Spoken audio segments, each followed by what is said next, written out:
السلام علیکم ورحمۃ اللہ تعالی وبرکاتہ۔ نحمده ونصلي ونسلم على رسوله الكريم اما بعد فاعوذ باللہ من الشیطان الرجیم بسم اللہ الرحمن الرحیم ان اللہ وملائکته یصلون علی النبی یا ایہا الذین آمنوا صلوا علیہ وسلموا تسلیما اللہم صل علی سیدنا ومولانا محمد معدن الجود والکرم وآلہ الکرام وابنہ الکریم وبارک وسلم صلاۃ وسلاما علیک یا رسول اللہ صلی اللہ تعالی علیہ وسلم۔ اس سے پہلے قراءت کا بیان ہوا، تو قراءت نماز کے فرائض میں سے ایک فرض ہے، وہ نماز کے اندر پڑھنا ضروری ہے۔ قرآن مجید ایک خاص مقدار میں، جسے ایک آیت کے برابر پڑھنا، ایک آیت پڑھنا یہ فرض ہے۔ سورہ فاتحہ پڑھنا بھی یہ واجب ہے، اس کے ساتھ سورت ملانا، یعنی ایک چھوٹی سورت یا کوئی ایک بڑی آیت جو 3 آیتوں کے برابر ہو یا 3 چھوٹی آیتیں پڑھنا یہ واجب ہے۔ پھر اس کے بعد اس کے کچھ ضروری احکام بیان کیے گئے، اور نماز کے اندر قرآن مجید پڑھنے کے بارے میں تفصیل سے مسائل بیان کیے گئے۔ پھر نماز کے باہر قرآن مجید پڑھنے کے مسائل اور احکام بیان کیے گئے اور ضروری باتیں بیان ہوئی۔ اب یہاں سے بہت ہی اہم باب شروع کر رہے ہیں، بہت ہی ضروری یہ چیپٹر ہے، اس کو آپ دیکھیں تو وہ ہے قراءت میں غلطی ہو جانے کا بیان۔ قراءت میں چاہے نماز کے باہر ہو یا نماز کے اندر قرآن شریف پڑھ رہے ہوں اور اس میں کوئی غلطی ہو جائے، تو اب بہت سی ایسی غلطیاں ہوتی ہیں جن کی وجہ سے نماز فاسد ہو جاتی ہے، یعنی نماز ٹوٹ جاتی ہے، اور بہت سی ایسی غلطیاں ہوتی ہے کہ نماز نہیں ٹوٹتی، نماز ہو جائے گی۔ تو یہ ہمیں معلوم ہونا چاہیے کہ کون سی غلطی سے نماز فاسد ہوتی ہے اور کون سی غلطی سے نماز فاسد نہیں ہوتی، تبھی تو ہم جان سکیں گے۔ کبھی ایسا ہوگا کہ نماز فاسد ہو چکی ہے، ایسی غلطی ہو گئی جس کی وجہ سے نماز ٹوٹ جاتی ہے اور ہم سمجھ رہے ہیں کہ نہیں نماز ہو گئی، تو نماز تو ہماری فاسد ہو چکی ہے، تو وہ نماز ہماری مانی نہیں جائے گی، شمار میں نہیں آئے گی۔ اور کبھی ایسا ہوگا کہ ہم سمجھ رہے ہوں گے کہ نماز فاسد ہو گئی، نماز ٹوٹ گئی ہے، اور ہم جو ہے کہ اس کو یہ سمجھ رہے ہوں گے کہ نماز نہیں ٹوٹی ہے۔ یہ بعض اوقات جو ہے کہ ہو سکتا ہے۔ تو اسی کو بیان کرتے ہیں کہ دوران نماز اگر قراءت میں غلطی ہو جائے تو کیا حکم ہے۔ نماز کے دوران، نماز میں جب قراءت کرتے ہیں قیام کی حالت میں، تو اس میں کوئی ایسی غلطی ہو گئی ہے قراءت کے اندر، تو اس کا کیا حکم ہے۔ تو جواب دیتے ہیں کہ اس میں قاعدہ کلیہ، یہ قاعدہ کلیہ کہتے ہیں کہ ہر جگہ جو فٹ ہو، ہر جگہ جو سیٹ ہو جائے، منطبق ہو جائے، اس کو قاعدہ کلیہ کہتے ہیں۔ قاعدہ، اصول، ضابطہ، ایک رول جسے کہہ لیجئے۔ تو قاعدہ کلیہ یہ ہے کہ اگر ایسی غلطی ہوئی جس سے معنی بگڑ گئے تو نماز فاسد ہو گئی، ورنہ نہیں۔ اگر کوئی ایسی غلطی ہو گئی جس سے قرآن مجید کا معنی فاسد ہو جا رہا ہے، معنی بگڑ جا رہا ہے، تو نماز فاسد ہو جائے گی، اور اگر معنی نہیں بگڑ رہا ہے تو نماز فاسد نہیں ہوگی، نماز ہو جائے گی۔ لیکن یہاں پر ایک بات ذہن میں رہنی چاہیے کہ کبھی جو غلطی ہوتی ہے وہ زبر زیر پیش کی غلطی ہوتی ہے، اعراب کی غلطی ہوتی ہے۔ اعراب زبر زیر پیش، دو زبر دو زیر دو پیش وغیرہ کو اعراب کہا جاتا ہے۔ تو یہ اعراب کی غلطی کبھی ہوتی ہے کہ زبر تھا تو زیر پڑھ دیا، یا زیر تھا پیش پڑھ دیا، اس طریقے سے غلطی ہو گئی۔ اور کبھی غلطی لفظی غلطی ہوتی ہے۔ لفظی غلطی کا مطلب کہیں پہ ہم نے الف گھٹا دیا، کہیں پہ واو گھٹا دیا، کہیں پہ الف بڑھا دیا ہے، کہیں پہ واو بڑھا دیا، یا کہیں پہ مخرج کی غلطی ہو گئی کہ جہاں ہمیں زا پڑھنا تھا وہاں پہ ہمیں زال پڑھ دیا، کہیں جیم ہمیں پڑھنا تھا وہاں پہ ہم نے زا پڑھ دیا۔ اس طرح کی غلطیاں ہوتی ہیں۔ تو جو لفظی غلطی ہوتی ہے اس کے بارے میں تو یہ ہے کہ لفظی غلطی اگر ہوئی ہے، جیسے مخرج کی غلطی ہو گئی یا کچھ حروف گھٹا بڑھا دیے ہیں اور اس کی وجہ سے معنی فاسد ہو جاتا ہے، تو نماز فاسد ہو جائے گی۔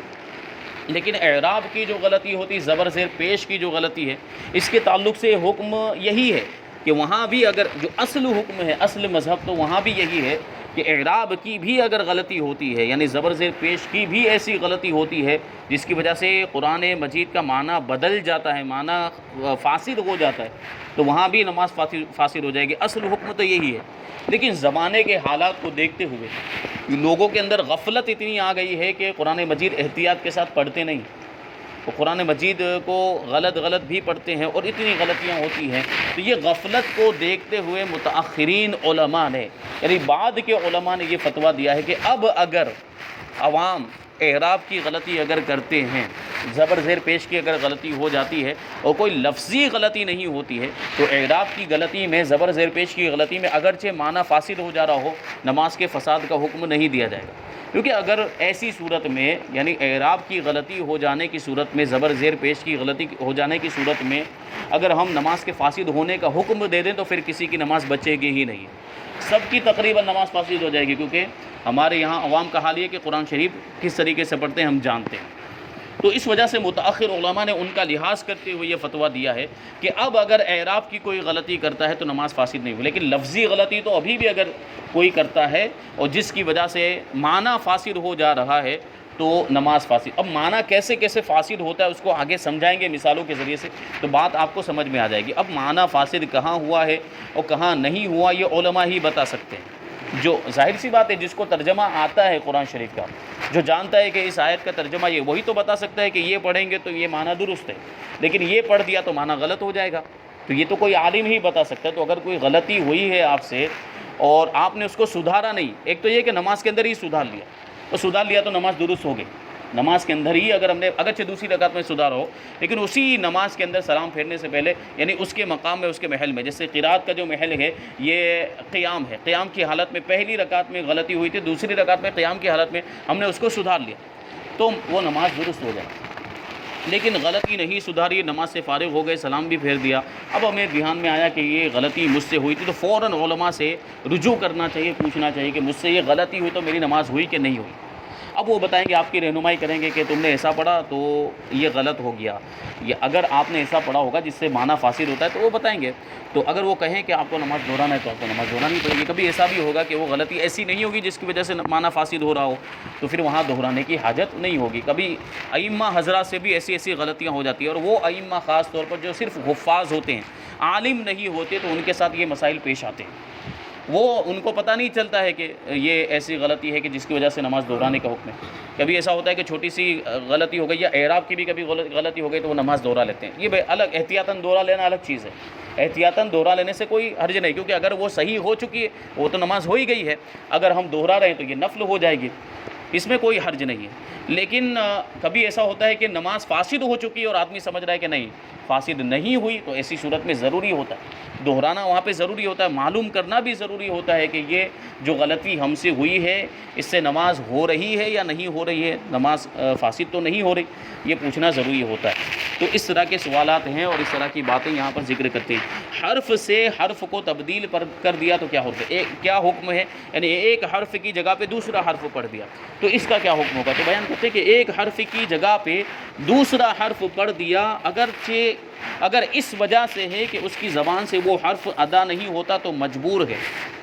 کبھی ایسا ہوتا ہے نا کہ ابھی سیکھ رہے ہیں، ابھی مخارج سیکھ رہے ہیں تو وہ ادا کرنے کی کوشش کرتے ہیں، جیسے بعض لوگ زا ادا کرنے کی کوشش کرتے ہیں لیکن ان کی زبان سے را نکلتا ہے، را یعنی رال نکلتا ہے، زا ادا کرنے کی کوشش کرتے ہیں لیکن، اور کبھی زا ادا کرنے کی کوشش کرتے ہیں تو جیم نکلتا ہے۔ تو یہ کوشش کر رہے ہوتے ہیں، لیکن کوشش کرنے کے باوجود اگر نہ نکلتا ہو تو ایسی صورت میں معاف رکھا گیا ہے۔ شریعت دیکھیں کیسی آسانیاں پیدا فرماتی ہے۔ ایک تو یہ کہ کوشش ہی نہیں کر رہا تو وہ کوتاہی ہے اس کی طرف سے، کوشش کیوں نہیں کر رہا ہے، کوشش کرنے کے باوجود اگر ادا نہیں ہو رہا ہے تو اس کو معاف رکھا، اس کی نماز ہو جائے گی۔ بس شرط یہ ہے کہ وہ کوشش کرے، وہ اس کو جانے کہ یہ مخارج کے ساتھ پڑھنا ضروری ہے، اور وہ کوشش بھی کرے، محنت بھی کرے، لیکن اس کے باوجود اب اس سے ادا نہیں ہو رہا ہے تو یہ مجبور ہے، تو نماز ہو جائے گی۔ یہ دیکھیں شریعت نے کیسی رخصت رکھی ہے، تو اس پر کوشش کرنا ضروری ہے۔ اگر لاپرواہی سے ایسا کر رہا ہے، لاپرواہی کے معلوم ہے کہ ضرور پڑھنا چاہیے لیکن کوتاہی کی بنیاد پر، لاپرواہی کی وجہ سے وہ مخرج صحیح ادا نہیں کر رہا، ایک حرف کی جگہ پہ دوسرا حرف پڑھ دے رہا، جیسے آج کل کے اکثر حفاظ و علماء کے ادا کرنے پر قادر ہوتے ہیں مگر بے خیالی میں تبدیل حرف کر دیتے ہیں۔ ایسا بھی ہوتا ہے، حفاظ ہیں جلدی جلدی پڑھنے میں کچھ کا کچھ پڑھ دیتے ہیں، یا بے خیالی میں کبھی ایسا کوتاہی، لاپرواہی، توجہ نہیں دیتے اس کی طرف، اور ویسے ہی کسی حرف کی جگہ پہ دوسرا حرف پڑھ دیتے ہیں، تو اگر معنی فاسد ہوں تو نماز نہ ہوئی۔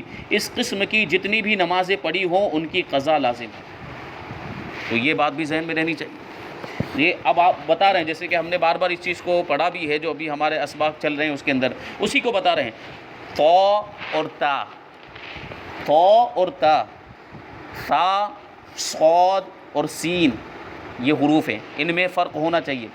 ذال زا رو، حمزہ عین، اور حمزہ کی جو آواز نکلے گی وہ کی آواز نکلے گی، اور عین، ہا اور حا، ضاد زو دال، ان حرفوں میں صحیح طور پر امتیاز رکھیں۔ یہ جو حروف، یہ ملتی جلتی آواز والے حروف ہیں، یہ ان میں تھوڑی سی بھی اگر ہم سے کوتاہی ہوئی تو کچھ کا کچھ ہو جائے گا، ایک حرف کی جگہ پہ دوسرا، جیسے سین اور صاد کا معاملہ ہے، بہت قریب ہے، ملتا جلتا، اگر تھوڑا بھی ہم نے اس میں جو ہے کہ ڈھیل رکھی تو وہ صاد کی جگہ پہ سین ہو جائے گا، تو وہ ایک حرف کی جگہ پہ دوسرا حرف ہو گیا۔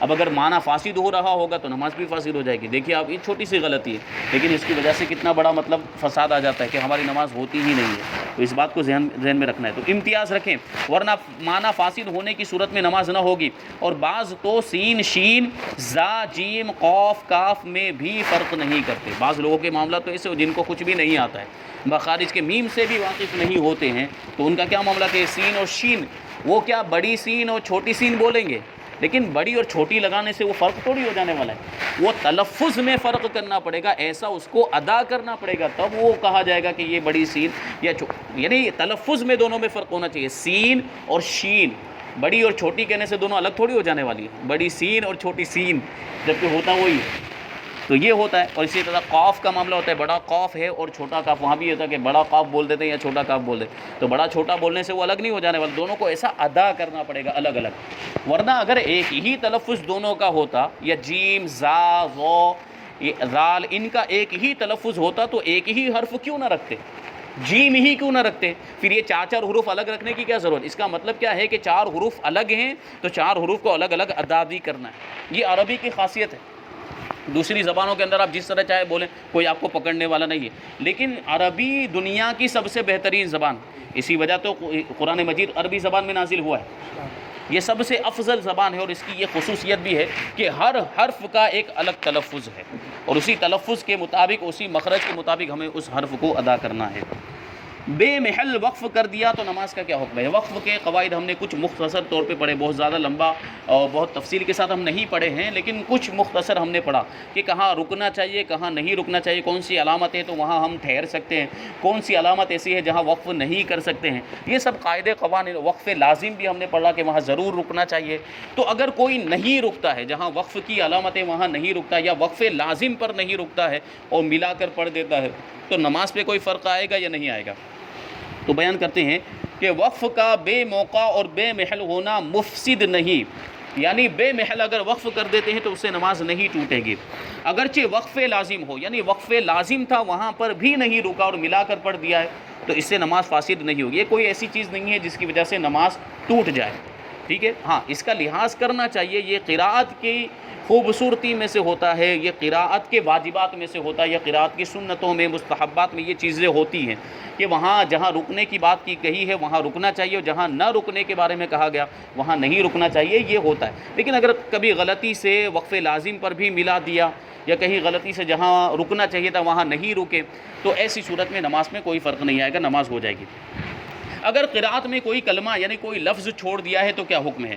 تو فرماتے ہیں کہ کسی کلمے کو چھوڑ دیا اور معنی فاسد نہ ہوئے، جیسے وَجَزَاءُ سَیِّئَةٍ سَیِّئَةٌ مِثْلُهَا، یہ کیا مطلب ہے؟ اس کا آیت کریمہ کا مطلب ہے کہ برائی کا بدلہ اس کے مثل برائی ہوا کرتی ہے، برائی کا بدلہ اس جیسی دوسری برائی، یعنی اگر انسان یہاں برائی کرے گا تو اس کو عذاب بھی ویسا ہی ملے گا۔ تو وَجَزَاءُ سَیِّئَةٍ سَیِّئَةٌ مِثْلُهَا، یہاں پہ دو مرتبہ ہے کہ سَیِّئَةٍ اور دوسری جگہ ہے سَیِّئَةٌ مِثْلُهَا، تو اس میں دوسرے سَیِّئَةٌ کو نہ پڑھا کسی نے تو نماز فاسد نہ ہوئی، یعنی کسی نے صرف اتنا پڑھ دیا وَجَزَاءُ سَیِّئَةٍ مِثْلُهَا، اتنا کسی نے اگر پڑھ دیا ہے تو نماز فاسد نہیں، کیونکہ معنی فاسد نہیں ہو رہا ہے، یہاں پر معنی فاسد نہیں ہو رہا۔ اس کا مطلب کیا تھا کہ وَجَزَاءُ سَیِّئَةٍ سَیِّئَةٌ مِثْلُهَا، کہ برائی کا بدلہ ایسی برائی ہے جو اسی کے مثل ہے، یعنی پہلی والی برائی کی طرح ہی ہوگی وہ برائی بھی۔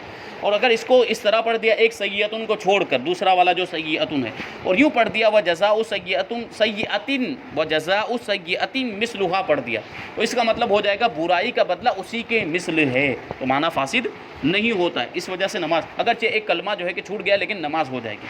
اور اگر اس کی وجہ سے معنی فاسد ہو جاتے ہیں، جیسے فما لہم لا یؤمنون میں لا کو نہ پڑھا تو نماز فاسد ہو گئی۔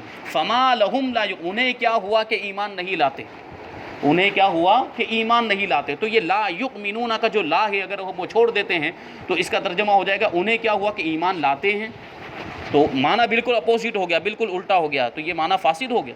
جو معنی تھا قرآن مجید کا جو مقصود ہے وہ اس مقصود کے خلاف ہو گیا, اس مقصد کے خلاف ہو گیا. اس میں یہ تھا کفار کے بارے میں کہ کیا ہے ان کو کیا یہ جو ہے کہ مجبوری لاحق ہو گئی کہ وہ ایمان نہیں لاتے, اتنے دلائل دیکھنے کے باوجود, اتنی ساری جو ہے کہ واضح نشانیاں دیکھنے کے باوجود بھی ایمان نہیں لاتے ہیں. تو ان کے بارے میں یہ بات بتائی گئی. اور اگر یہ پڑھ دیا جائے کہ فما لہم یؤمنون, انہیں کیا ہو گیا کہ وہ ایمان لاتے ہیں, تو یہ تو گویا ایمان سے روکا جا رہا ہے. تو یہ غلط بات ہو جائے گی, معنی فاسد ہو جائے گا, تو نماز بھی فاسد ہو جائے گی. ایک لفظ کے بدلے دوسرا لفظ پڑھ دیا تو کیا حکم ہے؟ ایک لفظ کی جگہ پہ دوسرا لفظ.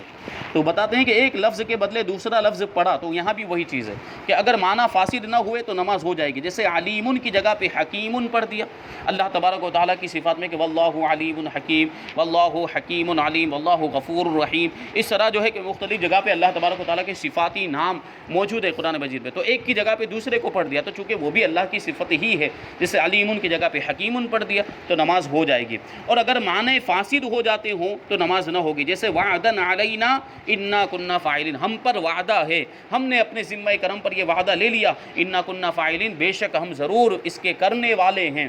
اب یہ فاعلین کی جگہ پر, فاعلین کا معنی ہم ضرور اس کو انجام دینے والے ہیں, اس کی جگہ پر کسی نے غافلین پڑھ دیا. اللہ تبارک و تعالیٰ نے اپنی طرف نسبت کرتے ہوئے فاعلین کہا کہ ہم پر یہ وعدہ ہے, ہم نے اپنے ذمہ کرم پہ لے لیا, بے شک ہم یہ ضرور کرنے والے ہیں. اب اس کی جگہ پہ کوئی غافلین پڑھ دے تو اس کا معنی ہوگا بے شک ہم غافل ہیں. تو اللہ تبارک و تعالیٰ کو غافل اگر کوئی کہہ دے تو یہ معنی تو بہت غلط ہو جائے گا. تو فاعلین کی جگہ پہ غافلین پڑھنے سے معنی فاسد ہو جائے گا. ایک لفظ کی جگہ پر لفظ یہاں پر ایسا بدل دیا گیا جس کی وجہ سے معنی فاسد ہو جاتا ہے. تو یہ بھی ہمیں غور و فکر کرنا. ایک آیت کی جگہ پہ دوسری آیت پڑھ دی تو کیا حکم ہے؟ تو فرماتے ہیں ایک آیت کی جگہ دوسری آیت پڑھ دی, اگر پورا وقف کر چکا ہے تو نماز فاسد نہ ہوئی. اگر جو پہلی والی آیت تھی اس پر رک کر دوسری والی آیت پڑھی ہے تو ظاہر سی بات ہے اس کا معنی اس کے اندر مکس نہیں ہوگا. اور اگر وقف نہیں کیا, دونوں آیتوں کو ملا کر پڑھ دیا, ایک آیت کی جگہ دوسری آیت جو پڑھی تھی اور دونوں کو ملا دیا, اگر وقف نہ کیا تو معنی متغیر ہونے کی صورت میں نماز فاسد ہو جائے گی. یعنی ایک آیت کا ٹکڑا دوسری آیت میں ملا دیا اور دونوں کو ملا کر پڑھ دیا. اگر بیچ میں رک گیا تھا تو اس کا وہ حکم نہیں تھا, لیکن دونوں کو ملا کر پڑھ دیا, اور ایسی صورت میں اگر معنی فاسد ہو جا رہا ہے تو پھر نماز بھی فاسد ہو جائے گی. کسی کلمے کو مکرر پڑھا تو کیا حکم ہے؟ یعنی ایک کلمے کو دو بار پڑھ دیا, ایک کلمے کو, ایک لفظ کو دو بار پڑھ دیا, مکرر پڑھنے کا یہ مطلب ہے, تو کیا حکم ہے؟ تو بیان کرتے ہیں کہ کسی کلمے کو مکرر پڑھا تو معنی فاسد ہونے میں نماز فاسد ہو جائے گی. جیسے ربی رب العالمین, الحمدللہ رب العالمین, ربی ایک ہی بار, لیکن ربی کو دو بار پڑھ دیا, الحمدللہ ربی رب العالمین, تو یہاں معنی فاسد ہو جاتا ہے.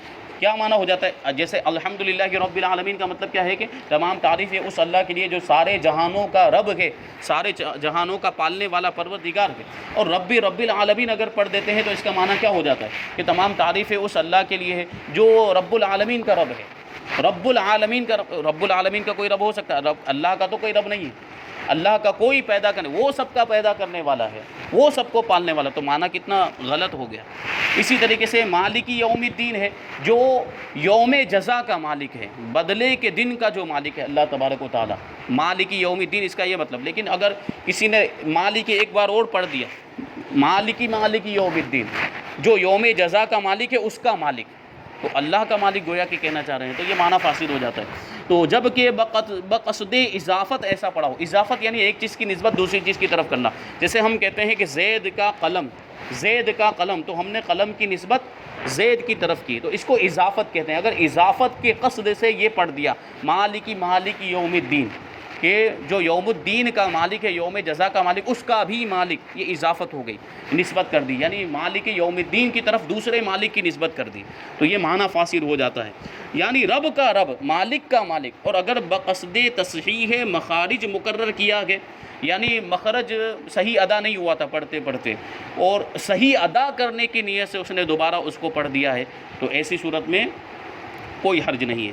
یا بغیر قصد زبان سے مقرر ہو گیا, کوئی ارادہ نہیں تھا, بس ایسے ہی نکل گیا, ٹھیک ہے، یا کچھ بھی قصد نہ کیا تو ان سب صورتوں میں نماز فاسد نہیں ہوگی۔ اور ایسا تو ہوتا ہی نہیں ہے، مطلب اگر کبھی مقرر کوئی دوسرا جو ہے کہ ایک لفظ دو مرتبہ اگر نکل بھی گیا تو کسی کا اضافت وغیرہ کا قصد نہیں ہوتا، اس طرح کا قصد نہ ہوتا ہے، یا تو بالکل کوئی قصد ہی نہیں ہوتا، یا عام طور پر مخرج کو درست کرنے کے لیے، صحیح تلفظ کے لیے ایسا کیا جاتا ہے، تو اس میں کوئی حرج نہیں۔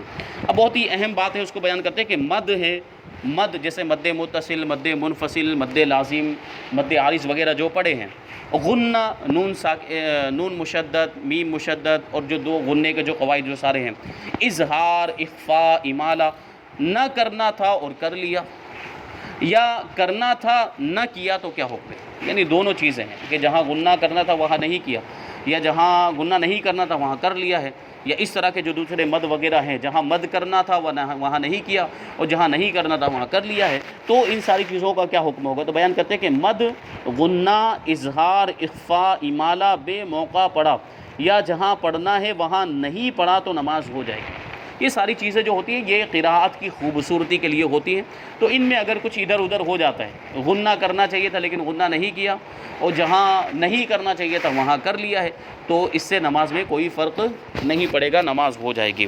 تو یہ قراءت کے بارے میں چند ضروری مسائل بیان کیے گئے، نماز کے اندر بھی قرآن پڑھنے کے مسائل بیان کیے، اور نماز کے باہر بھی قرآن پڑھنے کے مسائل بیان کیے۔ اب آگے جو ہے وہ نماز کے فرائض میں رکوع اور سجود، رکوع کرنا اور سجدہ کرنا، اس کے ضروری مسائل انشاءاللہ تبارک و تعالیٰ بیان کیے جائیں گے۔ اللہ تبارک و تعالیٰ ہم سب کو عمل کرنے کی توفیق عطا فرمائے۔ وما علینا الا البلاغ۔ السلام علیکم۔